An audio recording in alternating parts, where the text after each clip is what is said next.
প্রিয় দর্শক, আপনারা দেখতে পাচ্ছেন স্বদেশ বাংলায় বারোকোনা বাজার শাখাটা গাইবান্ধা। এটা মালিক মোহাম্মদ আলামিন মিয়া।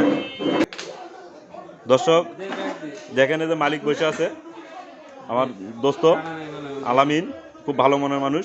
এই যে দোকানটা দেখতে পাচ্ছেন, এখানে অনেক পণ্য পাওয়া যায়, আপনারা সহজ কিস্তিতে নিতে পারবেন। দেখে যান। এই যে এখন একটা মোবাইল বিক্রি হবে,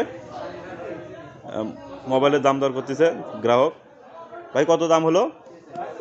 ভাইয়া এখানে অনলাইন প্রাইস আছে 16,990 টাকা। হ্যাঁ, আমরা অফার প্রাইসে নিলাম। অফার প্রাইসে 14,990 14,999 টাকা। আচ্ছা, ঠিক আছে। তাহলে কি এটা কি 12% স্যার। কত পার্সেন্ট স্যার? 2,000 টাকা স্যার। 12%। 2,000 টাকা স্যার। আচ্ছা আচ্ছা ঈদ উপলক্ষে 2,000 টাকা স্যার। আচ্ছা দর্শক, আপনারা যদি কেউ নিতে চান, ঈদ উপলক্ষে 2,000 টাকা ছাড় দেওয়া হয়েছে, আপনারা নিতে পারেন, স্বদেশ বাংলা এসে নিতে পারেন।